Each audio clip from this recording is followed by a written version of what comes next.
بسم اللہ الرحمن الرحیم الحمد لأہلہ والصلاة على أہلها اما بعد فأعوذ باللہ من الشیطان الرجیم بسم اللہ الرحمن الرحیم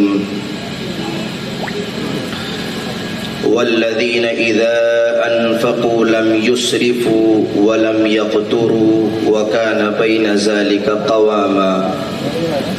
صدق اللہ العلی العظیم۔ دل سے جو بات نکلتی ہے اثر رکھتی ہے، دل سے جو بات نکلتی ہے اثر رکھتی ہے، پر نہیں طاقت پرواز مگر رکھتی ہے۔ شور ہے ہو گئے دنیا سے مسلمان نابود، ہم یہ کہتے ہیں کہ تھے بھی کہیں مسلم موجود۔ وضع میں تم ہو نصارا تو تمدن میں ہنود، یہ مسلمان ہیں جنہیں دیکھ کے شرمائے یہود۔ یوں تو سید بھی ہو مرزا بھی ہو افغان بھی ہو، یوں تو سید بھی ہو مرزا بھی ہو افغان بھی ہو، تم سبھی کچھ ہو بتاؤ تو مسلمان بھی ہو۔ رونق اسٹیج، مہمانان ذی وقار، علماء کرام اور میرے روبرو معزز سامعین، در حقیقت ہمارا آج کا یہ پروگرام اس ماہ مبارک میں ہم سب کے آقا و مولا جناب محمد الرسول اللہ صلی اللہ تعالی علیہ وسلم کے نورانی ذکر سے اپنے دلوں کو معطر کرنے کے لیے منعقد کیا گیا ہے۔ تو ظاہر سی بات ہے کہ ہمارے اس پروگرام میں وہ تذکرہ ہونا چاہیے جس سے جناب محمد الرسول اللہ صلی اللہ تعالی علیہ وسلم کی باتیں ہم سب کے دلوں میں اتریں اور ہم سب ان پر عمل پیرا ہونے کی کوشش کریں۔ وقت مختصر ہے، لیکن جو عنوان آپ کے سامنے اس پروگرام کے تعلق سے رکھا گیا ہے، اگر سچی بات کہی جائے تو یہ عنوان اتنا پھیلا ہوا ہے کہ آج کی پوری رات بھی اس عنوان پر بات کرنے کے لیے کافی نہیں ہے، لیکن بہت مختصر وقت میں اس عنوان کو آپ کے سامنے پیش کرنے کی کوشش کی جائے گی، اور ہم سب یہ عہد کریں گے کہ جو باتیں ہمارے سامنے آئیں ہم سب ان پر 100% عمل کرنے کی کوشش کریں اور اپنی سوسائٹی میں ان باتوں کو پہنچانے کی کوشش کریں۔ یہ ہمارا عقیدہ اور ایمان ہے کہ اس روئے زمین پر جناب محمد الرسول اللہ صلی اللہ تعالی علیہ وسلم کی تشریف آوری در حقیقت انسانوں کو جینے کا سلیقہ سکھانے کے لیے ہوئی تھی۔ نبی پاک صلی اللہ تعالی علیہ وسلم نے نبی بننے کے بعد اس پوری انسانیت کو جن باتوں سے روشناس کرایا ہے، جو باتیں انسانیت کو بتلائی اور سکھلائی ہیں، اگر ان کے اندر غور کیا جائے، ان کو جانچا اور پرکھا جائے، ان کا مطالعہ کیا جائے، تو یہ بات کھل کر کے ہم سب کے سامنے آتی ہے کہ نبی پاک صلی اللہ تعالی علیہ وسلم نے اس دنیا کے کسی گوشے کے لیے، کسی مرحلے کے لیے، کسی موڑ کے لیے اور کسی راستے کے لیے کوئی ایسا کام نہیں چھوڑا ہے جو آپ نے امت کو بتا نہ دیا ہو۔ حضرت سلمان فارسی رضی اللہ تعالی عنہ صحابی رسول ہیں، ابو داؤد شریف حدیث کی کتاب ہے، روایت اس کے اندر موجود ہے کہ ایک مشرک نے اسلام اور پیغمبر اسلام سرکار دو عالم صلی اللہ علیہ وسلم کی ذات اقدس پر کیچڑ اچھالنے کے لیے سلمان فارسی رضی اللہ تعالی عنہ کے سامنے کہا یہ تمہارے محمد کیا ہیں؟ ذرا ذرا سی باتیں تم لوگوں کو سکھلاتے، چھوٹی چھوٹی باتیں تم لوگوں کو بتاتے ہیں، نبی تو بہت بڑا آدمی ہوتا ہے، وہ چھوٹی باتیں کہاں، بڑی باتیں اس کو بتلانی چاہیے۔ حضرت سلمان فارسی رضی اللہ تعالی عنہ کو غصہ آیا اور انہوں نے اس کے مذاق کا منہ توڑ جواب دیتے ہوئے کہا ہاں مجھے فخر ہے کہ میرے نبی نے مجھے ایک سے ایک چھوٹی سے چھوٹی بات کی تعلیم دی ہے، بڑی باتیں تو کیا، میرے نبی نے مجھے یہ تک بتایا ہے کہ مجھے استنجا کرنا ہے تو اس کا صحیح طریقہ کیا ہے۔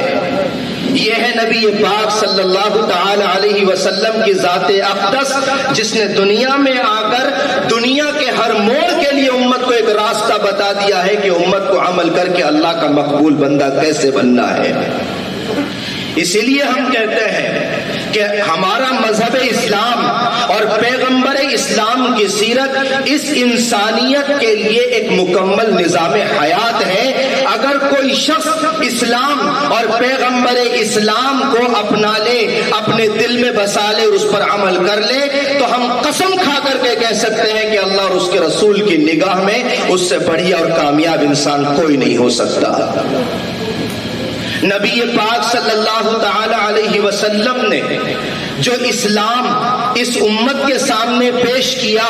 اور جو قرآن اس امت کے ہاتھوں میں دیا ہے، اس اسلام کی تعلیمات اور اس قرآن کی تعلیمات پر غور کیجئے تو ہمیں یہ بتایا جاتا ہے کہ اسلام نے ساری جگہوں پر جس طرح رہنمائی کی ہے، ہماری جیب میں آنے والے روپیے اور پیسے کو لانے کے لیے اور اس کو صحیح طریقے پر خرچ کرنے کے لیے بھی صاف ستھری رہنمائیاں کی ہیں۔ جو آیت کریمہ آپ کے سامنے ابھی تلاوت کی تھی، نبی پاک صلی اللہ تعالی علیہ وسلم نے اس آیت کریمہ کی تشریح کرتے ہوئے ساری قوم کو یہ بتلایا کہ یہ آیت کریمہ اللہ کے ان بندوں کے لیے ہے جن کو اللہ نے اپنے نامہ اعمال میں نیک ہونے کا سرٹیفکیٹ دیا ہے۔ آیت کریمہ کیا ہے؟ والذین اذا انفقوا لم يسرفوا ولم يقتروا وكان بين ذلك قواما۔ اللہ تبارک و تعالی اپنے بندوں کو بتا رہا ہے کہ اگر کسی کو نیک بننا ہے، کسی کو برگزیدہ بننا ہے، اللہ کی نظر میں، رسول اللہ کی نظر میں اگر کسی کو مقبول بننا ہے تو اس کے لیے ایک تقاضا یہ بھی ہے کہ اس کی جیب میں آنے والا پیسہ نہ تو کنجوسی کا سبب بنے، نہ فضول خرچی کا سبب بنے، تو اس کی جیب میں آنے والا پیسہ حلال کا ہونا چاہیے، اس کو خرچ کرے، حلال طریقے پر خرچ کرے، ضرورت کے کاموں میں خرچ کرنے کی باری آئے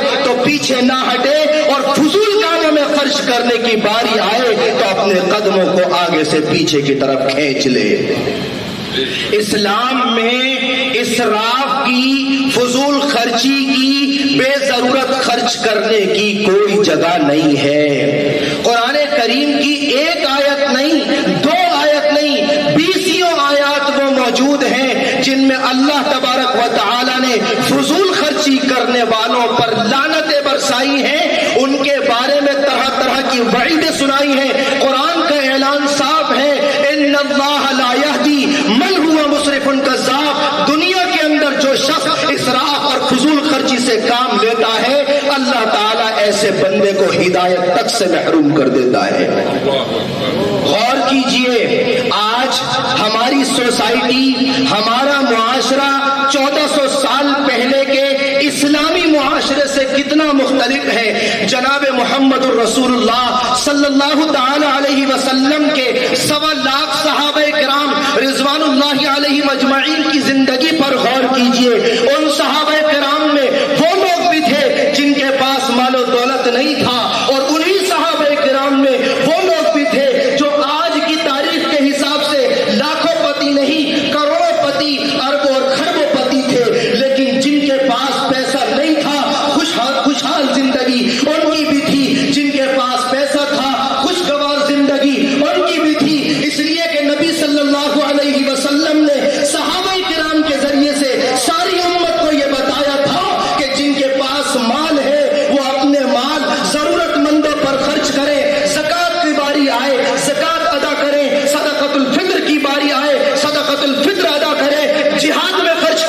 باری آئے جہاد میں خرچ کرنے سے پیچھے نہ ہٹے، مسجد کے اندر دینے کی باری آئے تو اس میں پیچھے نہ ہٹے، کسی صحابی کے گھر کا چولہا جلنے کی باری آئے تو اس میں پیچھے نہ ہٹے۔ واقعہ مشہور ہے، ایک صحابی کے گھر پر بکرے کی ایک ٹانگ ہدیے کے طور پر گئی، پڑوسی نے ہدیہ کر کے بھیجی تھی کہ میرے گھر پر بکرا پکا ہے، لیگ پیس کے طور پر تھوڑا سا کھانا پڑوسی کے گھر پر بھیج دیا، پڑوسی کے گھر پر کھانا پہنچا، وہ صحابی کھانا دیکھتے ہیں، کھانے کا دل چاہتا بھی ہے لیکن دل میں خیال آتا ہے کہ میرے برابر میں دوسرا پڑوسی موجود ہے، اس کھانے کا وہ مجھ سے زیادہ حقدار ہے، یہ سوچ کر وہ کھانا دوسرے صحابی کے گھر پہنچا دیا جاتا ہے۔ دوسرے صحابی کے دل میں خیال آتا ہے کہ اس کھانے کا زیادہ حقدار میرا پڑوسی صحابی ہے، وہ کھانا تیسرے کے گھر پہنچا دیا جاتا ہے۔ نتیجہ یہ ہوا، پہلے صحابی کے گھر سے کھانا دوسرے کے گھر پہنچا، دوسرے کے گھر سے کھانا